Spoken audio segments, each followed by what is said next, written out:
ನೀವು ಇಷ್ಟೆಲ್ಲ ಮಾಡಿದ್ದೀರಾ ಕೆಲಸನ. ಆಮೇಲೆ ಇನ್ನೊಂದು ಅದೃಷ್ಟ ಏನು ಅಂದರೆ, ಅವಾಗ ನಾನು ಅವ್ರ ಊರು ಸಾಲಿಗ್ರಾಮದಲ್ಲಿ ನಾನು ಅಧ್ಯಾಪಕ ಕೆಲಸ ಮಾಡ್ತಿದ್ದೆ. ಅದನ್ನೂ ಹೇಳಿದೆ, ತುಂಬ ಸಂತೋಷಪಟ್ಟು.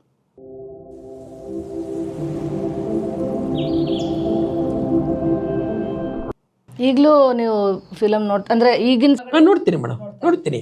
ನನಗೆ ಅವತ್ತಿಂದು ಇವತ್ತಿಂದು ಅಂತ ಏನಿಲ್ಲ, ನನಗೆ ಹಳೆಯ ಸಿನಿಮಾಗಳು ಅಂದರೆ ಸಹಜವಾಗೇ ಇಷ್ಟ, ಹಳೆ ಹಾಡುಗಳು. ಅಂದರೆ ನಾನು ಏನಕ್ಕೆ ಪ್ರಶ್ನೆ ಕೇಳಿದೆ ಅಂದರೆ, ನಿಮಗೆ ಆಗಿನ ಸಿನಿಮಾನ ನೀವು ಓದಿ ಸಂಶೋಧನೆ ಮಾಡಿದವರು, ಸಿನಿಮಾ ಬಗ್ಗೆ ಪೂರ್ತಿ ಗೊತ್ತು.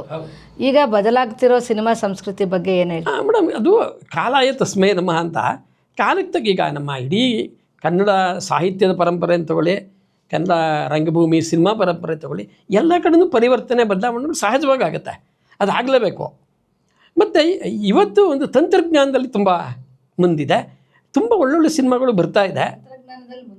ಹಾಂ, ಮೌಲ್ಯಗಳು ಹೌದು, ಅದನ್ನು ಅಳವಡಿಸ್ಬೇಕು. ಅದು ಕಡಿಮೆ ಆಗ್ತಾ ಇದೆ ಅನ್ನೋ ಕೂಗು ಇದೆ, ಅದನ್ನು ಅಳವಡಿಸೋ ಪ್ರಯತ್ನವೂ ಮಾಡ್ತಿದ್ದಾರೆ. ಅದು ನಮ್ಮ ಇದು ಏನು, ಪ್ರತಿಯೊಂದು ನಾವು ಆಯ್ಕೆ ಮಾಡ್ಕೊಳ್ಳೋ ಕಥಾವಸ್ತು ಇರ್ಬೋದು, ಅದ್ರ ಮೇಲೆ ಅದು ಅವಲಂಬಿತವಾಗುತ್ತೆ. ಅದು ನೀವು ಹೇಳ್ತಿರೋದು ನಿಜ, ಆದರೆ ಅದನ್ನು ಇನ್ನಷ್ಟು ನಾವು ಆ ಮೌಲ್ಯಗಳನ್ನು ತುಂಬಬೇಕು. ಸಿನಿಮಾ ಅನ್ನೋದು ಮನರಂಜನೆ ಒಂದಾದರೂ ಮನೋವಿಕಾಸ ಇರುತ್ತೆ, ಮೌಲ್ಯಗಳು ಇರುತ್ತೆ ಅಲ್ಲಿ. ಯಾಕೆಂದರೆ ಜನ ಅದನ್ನು ಅಪೇಕ್ಷೆ ಪಡ್ತಾರೆ. ಹೀಗಾಗಿ ಹೊಸದರಲ್ಲೂ ಹೇಳ್ತಾರಲ್ಲ ಡಿ ವಿ ಜಿಯವರು, ಹೊಸ ಚಿಗುರು ಹಳೆ ಬೇರು ಕೂಡಿರಲು ಮರಸಬಹುದು ಅಂದಂಗೆ, ನಾವು ಖಂಡಿತ ಹಳೆಯದನ್ನು ಹೊಸದನ್ನು ಸ್ವೀಕರಿಸಬೇಕು. ಅದರಲ್ಲಿ ಯಾವುದು ನಮಗೆ ಒಳ್ಳೆಯ ಅಂಶಗಳು ಅಂತ ಅನಿಸುತ್ತೆ ಅದ್ರ ಬಗ್ಗೆ ನಾನು ಒಳ್ಳೆಯ ಅಂಶಗಳ ಬಗ್ಗೆನೇ ಹೆಚ್ಚು ಗಮನ ಕೊಡ್ತೀನಿ. ರಾಷ್ಟ್ರಕವಿ ಕುವೆಂಪು ಅವರು ಹೇಳಿದಾಗೆ ವಿಶ್ವಮಾನವ ಸಂದೇಶ ಏನು ಹೇಳಿದ್ರು, ನಾನು ಅದರಲ್ಲಿ ತುಂಬ ನಂಬಿಕೆ ಇಟ್ಕೊಂಡ್ರು. ಅವನು ಪ್ರೀತಿ, ಎಲ್ಲರನ್ನು ಪ್ರೀತಿಯಿಂದ, ಯಾಕೆಂದರೆ ನಾವು ಎಷ್ಟು ದಿನ ಇರ್ತೀವೋ ಗೊತ್ತಿಲ್ಲ, ಇರುವಷ್ಟು ದಿನ ಎಲ್ಲರ ಜೊತೆ ನಾವು ಪ್ರೀತಿ ವಿಶ್ವಾಸದಿಂದ ಇರಬೇಕು, ಗೌರವದಿಂದ ಇರಬೇಕು ಅನ್ನೋದು ನನ್ನ ಒಂದು ನಂಬಿಕೆ. ಹಾಗಾಗಿ ನಾನು ಎಲ್ಲದ್ರ ಬಗ್ಗೆನೂ ಮುಕ್ತ ಮನಸ್ಸಿನಿಂದ ಇರ್ತೀನಿ. ಆಮೇಲೆ ಇನ್ನೊಂದು ಪುಸ್ತಕವನ್ನು ನಾನು ಬರೆದೆ, ಅದಾದಮೇಲೆ ನಾನು ಪ್ರಕಟ ಮಾಡಿದ್ದು ಹುಣಸೂರು ಕೃಷ್ಣಮೂರ್ತಿಯವರು ನನ್ನ ಪ್ರಬಂಧ ಆಯ್ತಲ್ಲ PhD, ಅದನ್ನು ಬಿಡುಗಡೆ ಮಾಡಿಸಿದೆ.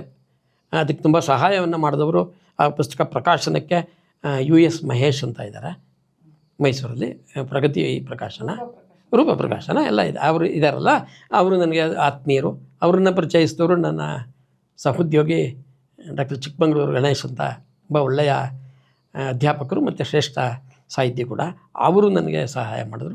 ಡಾಕ್ಟರ್ HN ಮಂಜುರಾಜ್ ಅಂತ, ಅವರು ನನಗೆ PhD ಸಂದರ್ಭದಲ್ಲಿ ಹೇಗೆ ಬರೀಬೇಕು ಅಂತ ಹೇಳಿಕೊಟ್ರು. ನನ್ನ ತಂಗಿ ಹರಿಣಿ, ನನ್ನ ಸಹೋದರ ಗಿರೀಶ್ ಚಂದ್ರ ಅಂತ, ಇನ್ನು ನನ್ನ ಮಗ ವಿನೀತ್ ಅಂತ, ನನ್ನ ಸೊಸೆ ರಂಜಿತ, ಎಲ್ಲರೂ ನನಗೆ ಸಹಾಯನ ಒಂದಲ್ಲ ಒಂದು ರೀತಿ. ಮತ್ತು ನಮ್ಮ ಧರ್ಮಪತ್ನಿಯವರ ಮನೆಯವರೆಲ್ಲ ಪ್ರತಿಯೊಬ್ಬರು ನನಗೆ, ಅಲ್ಲಿ ಇವಾಗ ಶಿವಕುಮಾರ್ ಅಂತ ಇದ್ದಾರೆ, ರಾಮನಾಥ್ ಅಂತ ಇದ್ದಾರೆ, ಮತ್ತು ಅವರಿಡೀ ಕುಟುಂಬ, ಪ್ರತಿಯೊಬ್ಬರು ನನಗೆ ಒಂದು ರೀತಿ ಎಷ್ಟು ಚೆನ್ನಾಗಿ ಸಹಕಾರ ಕೊಡ್ತಾರೆ ಅಂದರೆ, ದಿನ ಎಚ್ಚರಿಸ್ತಾರೆ, ಏನು ಬರಿತಾ ಇದ್ದೀರಿ, ಏನು ಓದ್ತಾ ಇದ್ದೀರಿ. ಹಾಂ ಹಾಂ ಮೇಡಮ್. ಆಮೇಲೆ ನಂದು ಇನ್ನೂ ಪುಸ್ತಕ ಬಂದಿರೋದು ಹುಣಸೂರು ಕೃಷ್ಣಮೂರ್ತಿ ಬಗ್ಗೆ ಆಯಿತು ಬಿಡುಗಡೆ ನಾವು ನಟನದಲ್ಲೇ ಮಾಡಿದ್ವಿ. ಮಂಡ್ಯ ರಮೇಶ್ ಅವರಿಗೆ ಪೂರ್ಣ ಜವಾಬ್ದಾರಿಯನ್ನು ತೊಗೊಂಡು ಪುಸ್ತಕ ಬಿಡುಗಡೆಗೆ ಭಾರ್ಗವ ಅವರು ಬಂದಿದ್ದರು, ಹುಣಸೂರು ಕೃಷ್ಣಮೂರ್ತಿಯವ್ರ ಮಗ ಡಾಕ್ಟರ್ ನರಹರಿಯವರು ಬಂದಿದ್ದರು, ಹುಣಸೂರು ಕೃಷ್ಣಮೂರ್ತಿಯವರ ಮಗಳು. 2022 ಅಕ್ಟೋಬರ್ 2ನೇ ತಾರೀಕು ಗಾಂಧಿ ಜಯಂತಿ ದಿನ ಬಿಡುಗಡೆ ಆಯಿತು. ಅಭೂತಪೂರ್ವವಾಗಿ ಅದಕ್ಕೆ ಯಶಸ್ಸು ಸಿಕ್ತು. ತುಂಬ ಜನ ಬಂದಿದ್ದರು, ನನಗೆ ಹಾರೈಕೆಯನ್ನು ಮಾಡಿದ್ರು. ಈ ಪುಸ್ತಕ ಎಲ್ಲ ಬಂದ ಮೇಲೆ ಮುಂದಕ್ಕೆ ಏನು ಮಾಡಬೇಕು ಅಂದಾಗ ಇನ್ನೊಂದು ಅವಕಾಶ ಸಿಕ್ತು.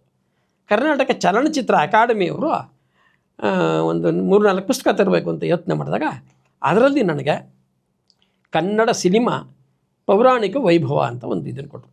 ಪೌರಾಣಿಕ ಚಿತ್ರಗಳ ಬಗ್ಗೆ ನೀವು ಒಂದು ಪುಸ್ತಕ ಬರ್ಕೊಡ್ಬೇಕು ಅಂತ. ಆಗ ನನಗೆ ನಮ್ಮ NS ಶ್ರೀಧರ್ ಮೂರ್ತಿಯವರನ್ನೇ ಅದಕ್ಕೆ ಪ್ರೋತ್ಸಾಹ ಕೊಟ್ಟರು. ಕನ್ನಡದಲ್ಲಿ ಪೌರಾಣಿಕ ಸಿನಿಮಾಗಳು ಯಾವ್ಯಾವುದು ಬಂದಿದೆ, ಯಾವ್ಯಾವ ಕಾಲಘಟ್ಟದಲ್ಲಿ ಹೇಗೆ ಬಂತು ಅನ್ನೋದನ್ನು, ಪೌರಾಣಿಕ, ಜಾನಪದ, ಐತಿಹಾಸಿಕ, ಸಾಮಾಜಿಕ ಎಲ್ಲವನ್ನು ಬರೆದಿದ್ದಾರೆ. ನಿರ್ದೇಶಕರಾಗಿದ್ದಾರೆ, ಆಮೇಲೆ ಹಾಡುಗಳನ್ನು ಬರೆದಿದ್ದಾರೆ. ಅವರು ಸಾಹಿತಿ, ನಿರ್ದೇಶಕ, ನಿರ್ಮಾಪಕ, ಕಲಾವಿದ, ಈ 4 ವಿಭಾಗಗಳಲ್ಲಿ ಅವರ ಸಾಧನೆ ತುಂಬ ಇರೋದರಿಂದ ನಾನು PhDಗೆ ಆ ವಿಷಯವನ್ನು ನಮ್ಮ ಗುರುಗಳು PK ರಾಜಶೇಖರ್ ಸರ್ ಅವರ ಸಲಹೆ ಮೇರೆಗೆ ಅದನ್ನ ತಗೊಂಡು ಪೂರ್ಣಗೊಳಿಸ್ದೆ. ಆಮೇಲೆ ಆ ಪುಸ್ತಕನ ಅದು 2025ರಲ್ಲಿ ಅಂತಾರಾಷ್ಟ್ರೀಯ ಚಲನಚಿತ್ರೋತ್ಸವದ ಸಂದರ್ಭದಲ್ಲಿ ಬಿಡುಗಡೆ ಆಯಿತು. ಬೆಂಗಳೂರಲ್ಲಿ. ಅದು ತುಂಬ ಒಳ್ಳೆಯ ಇದು ಪ್ರಶಂಸೆಗೆ ಪಾತ್ರ ಆಯಿತು. ಅದಾದಮೇಲೆ ಏನು ಮಾಡೋದು, ಇನ್ನು ಮುಂದಿಂದು ಏನು ಅಂತ ನನಗೆ ಅಚಾನಕ್ಕಾಗಿ ಹೀಗೆ ಒಂದೊಂದಾಗಿ ಅವಕಾಶಗಳು ಬಂತು. ಹಂಪೆ ಕನ್ನಡ ವಿಶ್ವವಿದ್ಯಾನಿಲಯದಲ್ಲಿ ನಾಡೋಜ ಡಾಕ್ಟರ್ ರಾಜ್ಕುಮಾರ್ ಅಧ್ಯಯನ ಪೀಠ ಅಂತಿದೆ. ಅಲ್ಲಿ ಅವರೇನು ಮಾಡಿದ್ರು, ಒಂದಿನ ನನಗೆ ಕರೆಯನ್ನು ಮಾಡಿ ಒಂದು ಪತ್ರವನ್ನು ಬರೆದು, ನೀವು ಡಾಕ್ಟರ್ ರಾಜ್ಕುಮಾರ್ ಅವ್ರ ಬಗ್ಗೆ ಒಂದು ಪುಸ್ತಕವನ್ನು ಬರೀಬೇಕು. ಅದಕ್ಕೆ ಒಂದು ಹಂಪೆಯಲ್ಲಿ ಉಪಕುಲಪತಿಗಳು ಈಗಲೂ ಇದ್ದಾರೆ, ಡಾಕ್ಟರ್ ಡಿ ವಿ ಪರಮಶಿವಮೂರ್ತಿ ಅಂತ, ಅವರು ಉಪಕುಲಪತಿಗಳು. ಮತ್ತು ಅಲ್ಲಿ ಡಾಕ್ಟರ್ ರಾಜ್ಕುಮಾರ್ ಅವರ ಅಧ್ಯಯನ ಪೀಠಕ್ಕೆ ಡಾಕ್ಟರ್ ಎ ಎಸ್ ಪ್ರಭಾಕರ್ ಅಂತ ಅವರು ಸಂಚಾಲಕರು. ಅವರು ನನಗೆ ಒಂದು ಸೂಚನೆಯನ್ನು ಕೊಟ್ಟರು. ಆಗ ನಾನು ಯಾವ ವಿಷಯ ತಗೋಬೇಕು ಅಂತ ಯೋಚನೆ ಮಾಡಿದಾಗ ನನಗೆ ಚಿತ್ರಗೀತೆಗಳ ಬಗ್ಗೆ ಆಸಕ್ತಿ ಇತ್ತು.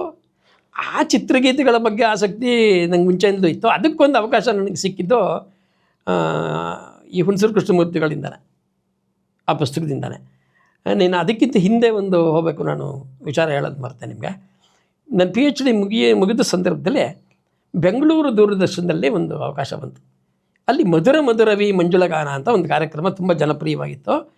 ಆ ಕಾರ್ಯಕ್ರಮದಲ್ಲಿ, ಅದು 25ನೇ ಕಾರ್ಯಕ್ರಮ, ಅದರಲ್ಲಿ ಹುಣಸೂರು ಕೃಷ್ಣಮೂರ್ತಿಯವರ ಒಂದು ವಿಶೇಷವನ್ನು ಮಾಡೋರು. ಆ ಸಂದರ್ಭದಲ್ಲಿ ಅಲ್ಲಿ ಡೈರೆಕ್ಟರ್ ಆಗಿದ್ದವರು ನಾಡೋಜ ಮಹೇಶ್ ಜೋಶಿ ಅವರು ಡೈರೆಕ್ಟರ್ ಆಗಿದ್ದರು. ಮತ್ತು ಆ ಕಾರ್ಯಕ್ರಮವನ್ನು ನಡೆಸ್ಕೊಡ್ತಾ ಇದ್ದವರು ಸಾರಥವಳ್ಳಿ ನಾರಾಯಣ ಸ್ವಾಮಿ ಅವರು ಅಂತ. ಇದನ್ನ ಹೇಳ್ತಿರೋದು 2009-10 ಆ ಸುಮಾರಿಗೆ ಅದು ನಡೆದಿದ್ದು, ತುಂಬ ಹಿಂದಿನ ಇದದು. ಆಗ ನನಗೆ ಅಲ್ಲಿ ಮುಖ್ಯ ಅತಿಥಿಯಾಗಿ ನೀವು ಬರಬೇಕು ಹುಣಸೂರು ಕೃಷ್ಣಮೂರ್ತಿಗಳ ಒಂದು ಕಾರ್ಯಕ್ರಮಕ್ಕೆ ಅಂದರು. ಹೋದೆ. ರವೀಂದ್ರ ಕಲಾಕ್ಷೇತ್ರದಲ್ಲಿ ನಡೀತಾಯಿತ್ತು. ಅಲ್ಲಿ ತುಂಬ ಚೆನ್ನಾಗಿ ಆಯಿತು. ನನಗೂ ಮಾತಾಡೋಕ್ಕೆ ಅವಕಾಶ ಕೊಟ್ಟರು, ಮಾತಾಡಿದೆ. ಅದು ಹುಣಸೂರು ಕೃಷ್ಣಮೂರ್ತಿಗಳ ಪ್ರೇರಣೆಯಿಂದ ಆಶೀರ್ವಾದದಿಂದ ಬಂತು ನಾನು ಭಾವಿಸ್ತೀನಿ ಹೊರತು ನಾನೇನೋ ತುಂಬ ದೊಡ್ಡ ಕೆಲಸ ಮಾಡಿದ್ದೀನಿ ಅಂತ ಅಲ್ಲ. ಅದಾದಮೇಲೆ ಮೈಸೂರು ಆಕಾಶವಾಣಿಯವರು, ಅದು ನೆನೆಸ್ಕೋಬೇಕು ನಾನು. ಅಲ್ಲಿ ಈ ಹಾಡು ನನಗೆ ಏಕೆ ಇಷ್ಟ ಅಂತ ಒಂದು ಇದು ಕಾರ್ಯಕ್ರಮ. ಅದರಲ್ಲಿ ನನಗೆ ಹುಣಸೂರು ಕೃಷ್ಣಮೂರ್ತಿಯವರ ಆಯ್ದ ಹಾಡುಗಳ ಬಗ್ಗೆ ನೀವು ಮಾತಾಡಬೇಕು ಅಂತ ಒಂದು ಸಂದರ್ಶನ ಮಾಡಿದ್ರು. ಆ ಸಂದರ್ಶನ ಮಾಡಿದವರು ಡಾಕ್ಟರ್ ಮೈಸೂರು ಉಮೇಶ್ ಅಂತ, ಈಗ ಆಕಾಶವಾಣಿಯಲ್ಲಿದ್ದಾರೆ. ಅವರು ನನಗೆ ಅವಕಾಶ ಕೊಟ್ಟರು. ಆವಾಗ ನಾನಲ್ಲಿ 1 ಗಂಟೆ ಒಂದು ಸಂದರ್ಶನವನ್ನು ಕೊಟ್ಟೆ. ಅದು ತುಂಬ ಜನಪ್ರಿಯವಾಯಿತು. ಆದಮೇಲೆ ಅದೇ ಆಕಾಶವಾಣಿಯವರು ಇತ್ತೀಚೆಗೆ 2022ರಿಂದ ಈಚೆಗೆ ಆವಾಗ ಒಂದು ಕಾರ್ಯಕ್ರಮ ನಡೀತು. ಅದು ಹಾಡು ಹೇಳಿದ ಕಥೆ ಅಂತ. ಅವರು ಆ ಕಾರ್ಯಕ್ರಮದ ಉದ್ದೇಶ ಏನು ಅಂದರೆ, ಚಲನಚಿತ್ರ ಗೀತೆಗಳಲ್ಲಿ ಇರುವಂತಹ ಸಾರಾಂಶ ಏನು ಅಥವಾ ಅದರ ಮಹತ್ವ ಏನು ಅನ್ನೋದ್ರ ಬಗ್ಗೆ ನನಗೆ 40 ಹಾಡುಗಳನ್ನು ನೀವೇ ಆಯ್ಕೆ ಮಾಡಿಕೊಂಡು ಅದರ ಬಗ್ಗೆ ನಮಗೆ ಸ್ಕ್ರಿಪ್ಟ್ ಮಾಡಿಕೊಡಿ ಅಂತ ಹೇಳಿದ್ರು. ಆ 40 ಹಾಡುಗಳು ಮತ್ತು ಇನ್ನು 40 ಹಾಡುಗಳನ್ನ ಆಕಾಶವಾಣಿಯಲ್ಲೇ ನಿವೃತ್ತರಾಗಿದ್ದಂಥ ಶ್ರೀನಿವಾಸ್ ಪ್ರಸಾದ್ ಸರ್ ಅಂತ, ಅವರು 40 ಹಾಡುಗಳಿಗೆ ಮಾಡಿದ್ರು. ನಾನು 40 ಹಾಡುಗಳಿಗೆ ಒಂದು ಸ್ಕ್ರಿಪ್ಟ್ ಮಾಡಿಕೊಟ್ಟೆ. ತುಂಬ ಜನಪ್ರಿಯ ಆಯ್ತು. ಅದು ಅತ್ಯದ್ಭುತವಾಗಿ ಆ ಕಾರ್ಯಕ್ರಮ ಬಂತು. ಆ ಕ್ಷಣ ಇದರಲ್ಲಿದ್ದವರು ಅಧಿಕಾರಿಯಾಗಿ ಎಸ್ ಉಮೇಶ್ ಅವರು ಅಂತ ಆಕಾಶವಾಣಿಯಲ್ಲಿದ್ದರು. ಅವರು ಮತ್ತು ಡಾಕ್ಟರ್ ಮೈಸೂರು ಉಮೇಶ್ ಅವರು ನನಗೆ ತುಂಬ ಸಹಕಾರವನ್ನು ಆ ಸಂದರ್ಭದಲ್ಲಿ ಕೊಟ್ಟು ಆ ಕಾರ್ಯಕ್ರಮನ ಅಲ್ಲಿ ನಡೆಯೋ ಹಂಗಾಯ್ತದೋ. ಅದು ತುಂಬ ಜನಪ್ರಿಯ ಆಯಿತು ಮೇಡಮ್. ಇದನ್ನೆಲ್ಲ ನಾನು ಕೃತಜ್ಞತೆಯಿಂದ ಯಾತಕ್ಕೆ ನೆನೆಸ್ಕೊತೀನಿ ಅಂದರೆ, ನಾವು ಕೆಲಸ ಮಾಡುವಾಗ ಹೇಗೆ ನಮಗೆ ಮಾರ್ಗದರ್ಶಕರಾಗಿ ಒದಗಿ ಬರ್ತಾರೆ, ಹೇಗೆ ಸಹಾಯ ಮಾಡ್ತಾರೆ, ನಾವು ಹೇಗೆ ಅದನ್ನು ಬಳಸ್ಕೋಬೇಕು ಅನ್ನೋದು ನನಗೆ ಅರ್ಥ ಆಗಿ ಶುರುವಾಯಿತು. ಆ 40 ಹಾಡುಗಳನ್ನು ಅದ್ರ ಜೊತೆಗೆ ನಾನು ಇತ್ತೀಚೆಗೆ ಇನ್ನೊಂದಿಷ್ಟು ಹಾಡುಗಳನ್ನು ಸೇರಿಸಿ ಸದ್ಯದಲ್ಲೇ ಒಂದು ಪುಸ್ತಕ ನಂದು ಬರ್ತಾಯಿದೆ. ಈಗಾಗಲೇ DTP ಕಾರ್ಯ ಎಲ್ಲ ಮುಗಿದಿದೆ. ಮುಂದಿನ ಪುಸ್ತಕ ನೀವು ಕೇಳಿದರೆ ಆ ಹಾಡುಗಳ ಬಗ್ಗೆ ಈಗ ಏನೇನು ಕಾರ್ಯಕ್ರಮ ಬಂತು ಆ ಹಾಡುಗಳ ಮಹತ್ವ, ವೈಶಿಷ್ಟ್ಯ ಅಷ್ಟೇ. ಅದು ಹಾಡುಗಳಿಗೆ ಮಾತ್ರ ಸೀಮಿತ. ಆಮೇಲೆ ಅಲ್ಲಿ ಒಬ್ಬರೇ ಸಾಹಿತಿ, ಚಿತ್ರ ಸಾಹಿತಿ ಅಂತೇನಿಲ್ಲ, ಬೇರೆ ಬೇರೆ ಎಲ್ಲರದ್ದು ಅದರಲ್ಲಿ ಇದೆ. ಅದನ್ನು ತುಂಬ ಇಷ್ಟವಾದಂಥ ಒಂದು ಕಾರ್ಯಕ್ಷೇತ್ರ ಆಗಿರೋದ್ರಿಂದ ಅದನ್ನು ಪುಸ್ತಕನ ತರಬೇಕು ಅಂತಿದೆ. ನಾನು ಮಧ್ಯದಲ್ಲಿ ನಿಲ್ಲಿಸಿದ್ದಂಥ ಇದು ಯಾವುದು ಹಂಪೆದು ಡಾಕ್ಟರ್ ರಾಜ್ ಚಿತ್ರಗೀತೆಗಳಲ್ಲಿ ಬಾಂಧವ್ಯದ ನೆಲೆಗಳು ಅಂತ ನಾನು ಒಂದು ಟಾಪಿಕನ್ನು ಮಾಡಿಕೊಂಡು ಅದನ್ನು ಒಂದು ಯೋಜನೆ ಥರ ಮಾಡಿ ಸುಮಾರು 200-235 ಪುಟಗಳ ಒಂದು ಪುಸ್ತಕವನ್ನು ಬರೆದೆ. ಅದು ಮೈಸೂರಲ್ಲೇ ಬಿಡುಗಡೆ ಆಯಿತು 2025ರಲ್ಲಿ. ಮೈಸೂರಿನ ಶೇಷಾದ್ರಿಪುರಂ ಡಿಗ್ರಿ ಕಾಲೇಜಲ್ಲಿ. ಹಂಪೆ ವಿಶ್ವವಿದ್ಯಾನಿಲಯದವರೇ ಬಂದು ಕಾರ್ಯಕ್ರಮವನ್ನು ಮಾಡಿ ಪುಸ್ತಕವನ್ನು ಬಿಡುಗಡೆ ಅಲ್ಲಿ ಅವತ್ತು ಮಾಡಿಸಿದ್ರು. ಅವತ್ತು ಮಂಡ್ಯ ರಮೇಶ್ ಅವರು ಮುಖ್ಯ ಅತಿಥಿಯಾಗಿ ಬಂದಿದ್ದರು. ಪ್ರೊಫೆಸರ್ ಕೃಷ್ಣೇಗೌಡ ಸರ್ ಬಂದಿದ್ದರು. ಮತ್ತು ಚಲನಚಿತ್ರ ಹೋದ ವರ್ಷ ಅದು ಆಯಿತು, ಎಲ್ಲ ಬಂದಿದ್ದರು. ಅಲ್ಲಿ ತುಂಬ ಚೆನ್ನಾಗಿ ನಡೀತದೆ.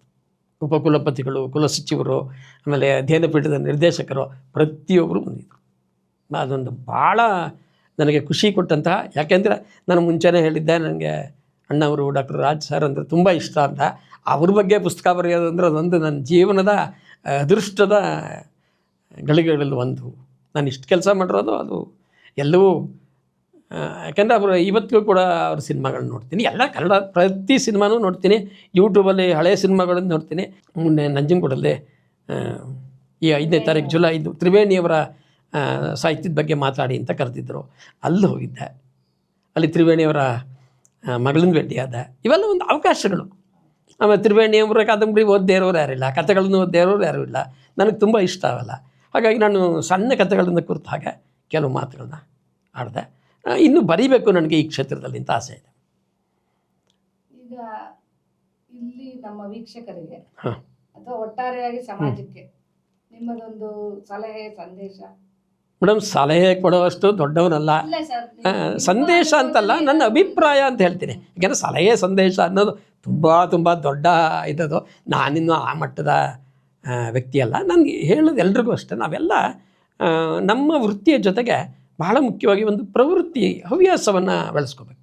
ಬರೀ ಪುಸ್ತಕ ಓದೋದು ಒಂದೇ ಅಂತ ಹೇಳಲ್ಲ ನಾನು. ಪ್ರಕೃತಿ ಪ್ರೇಮದ ಬಗ್ಗೆ ಆಗಿರ್ಬೋದು, ಅಥವಾ ಪ್ರಕೃತಿ ಉಳಿಸೋದ್ರ ಬಗ್ಗೆ ಇರ್ಬೋದು, ಅಥವಾ ಸಮಾಜ ಸೇವೆ ಬಗ್ಗೆ ಇರ್ಬೋದು. ಇವೆಲ್ಲವನ್ನು ನಾವು ಮಾಡ್ತಾ ಬಂದರೆ ಏನಾಗುತ್ತೆ, ಮನಸ್ಸಿಗೆ ಸಂತೋಷ ಸಿಗುತ್ತೆ ಭಾಳ ಮುಖ್ಯವಾಗಿ. ಯಾಕೆಂದರೆ ಇವತ್ತು ನಾವು ಸೌಹಾರ್ದತೆ, ಸ್ನೇಹ, ವಿಶ್ವಾಸ ಇವುಗಳನ್ನೆಲ್ಲ ಎಲ್ಲೋ ಒಂದು ಕಡೆ ಅದರಿಂದ ದೂರ ಆಗ್ತಾ ಇದ್ದೀವೇನೋ ಅಂತಲೂ ಅನಿಸ್ತಾ ಇರುತ್ತೆ ಒಂದೊಂದು ಸಲ. ಅದರಿಂದ ನಾವು ಯಾವುದನ್ನು ನಿರಾಕರಿಸೋದು ಬೇಡ, ನಾವು ಎಲ್ಲವನ್ನೂ ಸ್ವೀಕರಿಸೋಣ, ಒಳ್ಳೆಯದನ್ನು ಸ್ವೀಕರಿಸೋಣ. ನಮ್ಮ ಚಿಂತನೆಗಳು ಯಾವತ್ತೂ ಸಕಾರಾತ್ಮಕವಾಗಿರಬೇಕು ಅನ್ನೋದು ನನ್ನ ಅಭಿಪ್ರಾಯ. ನನಗಿದು ಹೇಗೆ ಬಂತು ಅಂದರೆ ಪುಸ್ತಕ ಓದೋದ್ರಿಂದ ಬಂತು. ಆಮೇಲೆ ಈ ಮಧ್ಯೆ ನನಗೆ ಇನ್ನೊಂದು ಅವಕಾಶ ಬಂತು. ಪ್ರೊಫೆಸರ್ ನಂಜುಂಡಯ್ಯನವರು ಅಂತ ಶಿವಮೊಗ್ಗದಲ್ಲಿದ್ದಾರೆ. ಅವರು ಇಂಗ್ಲೀಷ್ ಪ್ರೊಫೆಸರ್ ಆಗಿ ಪ್ರಿನ್ಸಿಪಲ್ ಆಗಿ ರಿಟೈರ್ಡ್ ಆದವರು. ಅವರು ಈ ವಯಸ್ಸಿನಲ್ಲಿ ಎಷ್ಟು ಪುಸ್ತಕಗಳನ್ನ ಬರೀತಾರೆ ಅಂದರೆ, ಅವರು ಸಿನಿಮಾ ರಂಗಕ್ಕೆ ಸಂಬಂಧಪಟ್ಟ ಸುಮಾರು ಪುಸ್ತಕ ಬರೆದಿದ್ದಾರೆ. ಈಗ ಅವರು ಹುಣಸೂರು ಕೃಷ್ಣಮೂರ್ತಿಗಳ ಚಿತ್ರಗೀತೆಗಳನ್ನು ಸಂಗ್ರಹಿಸಿ ಪುಸ್ತಕ ಮಾಡ್ತಿದ್ದಾರೆ. ಅವರು ನನಗೆ ಇಲ್ಲ ನೀವು ಕೆಲವು ಬರ್ಕೊಡ್ಬೇಕು ಲೇಖನ ಅಂದರು. ಅಲ್ಲೂ ಬರ್ಕೊಟ್ಟೆ. ಅವರು ನನಗೆ ಮಾರ್ಗದರ್ಶನ ಮಾಡ್ತಾರೆ. ನನಗೆ ಯಾತಕ್ಕೆ ಇವೆಲ್ಲ. ಆಮೇಲೆ ಇನ್ನೊಂದು ಭಾಳ ಮುಖ್ಯವಾಗಿ ಖುಷಿಯಾಗಿದ್ದು ನನಗೆ, ಆ ಹುಣಸೂರು ಕೃಷ್ಣಮೂರ್ತಿ ಪುಸ್ತಕ ಬಂದಾಗ ಅವರ ಇನ್ನೊಬ್ಬ ಮಗ ಅಮೇರಿಕಾದಲ್ಲಿದ್ದಾರೆ. ನಾನು ಅವ್ರನ್ನ ನೋಡಿಲ್ಲ ಇದುವರೆಗೆ. ಅವರು ಈ ಕಡೆ ಬಂದಾಗ ನಂಗೆ ಫೋನ್ ಮಾಡಿದ್ರು, ನಿಮ್ಮ ಪುಸ್ತಕ ನೋಡಿ ನಂಗೆ ತುಂಬ ಸಂತೋಷ ಆಯಿತು, ನಮ್ಮ ತಂದೆ ಬಗ್ಗೆ ಒಳ್ಳೆ ಪುಸ್ತಕ ಬರೆದಿದ್ದೀರಿ, ನಾನು ನಿಮ್ಮನ್ನು ನೋಡಬೇಕು ಒಂದು ಸಲ, ತುಂಬ ಒಳ್ಳೆ ಇದನ್ನು ಮಾಡಿದ್ದೀರಿ ನೀವು. ನಾನು ಅಮೇರಿಕಕ್ಕೆ ಸುಮಾರು ಪುಸ್ತಕಗಳನ್ನ ತರಿಸ್ಕೊಂಡೆ, ನಮ್ಮ ಸ್ನೇಹಿತರಿಗೆಲ್ಲ ಕೊಟ್ಟಿದ್ದೀನಿ. ನಾನು ಇನ್ನೊಂದು ಸಲ ಭಾರತಕ್ಕೆ ಬಂದಾಗ ಮೈಸೂರಿಗೆ ನಿಮ್ಮ ಮನೆಗೆ ಬಂದು ನಿಮ್ಮನ್ನು ಭೇಟಿ ಮಾಡಬೇಕು. ಎಷ್ಟು ಖುಷಿಯಾಗುತ್ತೆ ಅಂದರೆ ನಮ್ಗೆ ಅವಾಗ ನಾವು ಮಾಡಿದ ಕೆಲಸ ಸಾರ್ಥಕ ಅನ್ನಿಸ್ಬಿಟ್ಟದ. ಹೀಗಾಗಿ ನಾನು ಎಲ್ರಿಗೂ ಹೇಳೋದು, ಕನ್ನಡದ ಬಗ್ಗೆ ಒಂದು ವಿಶೇಷವಾದ ಅಭಿರುಚಿನ ಬೆಳೆಸ್ಕೋಬೇಕು. ಯಾಕೆಂದರೆ ನಮ್ಮ ಮಾತೃಭಾಷೆ, ಎಲ್ಲ ಭಾಷೆಗಳನ್ನು ಪ್ರೀತಿಸಬೇಕು, ಗೌರವಿಸಬೇಕು, ಕಲಿಬೇಕು. ಆದರೆ ಕನ್ನಡಕ್ಕೆ ನಾವು ಪ್ರಾಧಾನ್ಯತೆಯನ್ನು ಕೊಡಬೇಕು. ಯಾಕೆಂದರೆ ಮಾತೃಭಾಷೆ, ನಾವು ಅದನ್ನು ಮರೆಯೋ ಹಾಗಿಲ್ಲ. ಆ ಮಕ್ಕಳಿಗೆ ಚಿಕ್ಕ ವಯಸ್ಸಿಂದ ನಾವು ಮಾಡಬೇಕಾಗಿರೋ ಕೆಲಸ ಏನು ಅಂದರೆ, ನಮ್ಮ ಭಾಷೆಯ ಬಗ್ಗೆ ಪ್ರೀತಿ ಬೆಳೆಸಬೇಕು. ಎರಡನೇದು, ಪುಸ್ತಕದ ಓದನ್ನು ಅವ್ರಿಗೆ ನಾವು ಕಲಿಸ್ಬೇಕು. ನಾನು ಎಲ್ಲ ಕಡೆ ಹೇಳೋದು ಅದರ ಪುಸ್ತಕ ಅನ್ನೋದನ್ನು ಒಂದು ಆಸ್ತಿ ಮಾಡ್ಕೋಬೇಕು ನಾವು. ನೀವು ಬಾಕಿದೆಲ್ಲ ಏನೇ ತೊಗೊಳ್ಳೋಣ, ಪುಸ್ತಕಗಳನ್ನು ತೊಗೊಳ್ಳೋಣ, ಆದರೆ ಒಂದು ಪುಸ್ತಕವನ್ನು ತಗೊಳ್ಳೋ ಹವ್ಯಾಸವನ್ನು ಚಿಕ್ಕ ವಯಸ್ಸಿಂದ ಮಕ್ಕಳಲ್ಲಿ ಬೆಳೆಸ್ಬಿಟ್ರೆ ನಿಜವಾಗ್ಲೂ ಅದು ದೊಡ್ಡವರಾದಮೇಲೆ ಅವ್ರಿಗೆ ಸಾಹಿತ್ಯದ ಬಗ್ಗೆ, ಸಂಸ್ಕೃತಿ ಬಗ್ಗೆ, ವಿಚಾರಗಳ ಬಗ್ಗೆ, ಎಲ್ಲರ ಬಗ್ಗೆ, ಪ್ರಪಂಚದಲ್ಲಿರೋ ಯಾವುದೇ ಪುಸ್ತಕಗಳನ್ನ ಓದಿ ನೀವು, ಯಾವುದೇ ಇದರಲ್ಲಿ ಬಂದಿರಲಿ, ಅದು ನಾವು ಅದಕ್ಕೆ ಸೀಮಿತ ಅಂತಿಲ್ಲ. ಸಾಹಿತ್ಯ ನಿಮಗೆ ಗೊತ್ತಿರೋ ಹಾಗೆ ಸಾಹಿತ್ಯ ಕಲೆಗೆ ಯಾವುದೇ ಗಡಿ ರೇಖೆಗಳು ಇಲ್ಲ. ಒಳ್ಳೆಯದು ಎಲ್ಲಿ ಬಂದರೂ, ಎಲ್ಲಿಂದ ಬಂದರೂ, ಯಾರಿಂದ ಬಂದರೂ ಅದನ್ನು ನಾವು ಮುಕ್ತ ಮನಸ್ಸಿನಿಂದ ಸ್ವೀಕರಿಸಿ ಅದನ್ನು ಒಂದು ವಿಶೇಷವಾಗಿ ಮಾಡಿಕೊಂಡ್ರೆ ನಮಗೆಲ್ಲರೂ ಸ್ನೇಹಿತರು. ಜಗತ್ತಲ್ಲಿ ಇರೋ ಪ್ರತಿಯೊಬ್ಬರು ಅಲ್ಲಿ ನಾವು ಯಾವುದೇ ಜಾತಿ, ಮತ, ಧರ್ಮ ಯಾವುಗಳನ್ನು ಲೆಕ್ಕಿಸದೆ ಎಲ್ಲರನ್ನೂ ನಾವು ಪ್ರೀತಿಯಿಂದ ನೋಡಿದಾಗ ಅವರಲ್ಲಿರೋ ಒಳ್ಳೆಯ ಗುಣಗಳನ್ನು ಅಳವಡಿಸ್ಕೊಂಡಾಗ ಬಹುಶಃ ಅದಕ್ಕಿಂತ ಜೀವನ ಸಾರ್ಥಕತೆ ಏನಿರುತ್ತೆ ಹೇಳಿ. ಇದು ನನ್ನ ನಂಬಿಕೆ.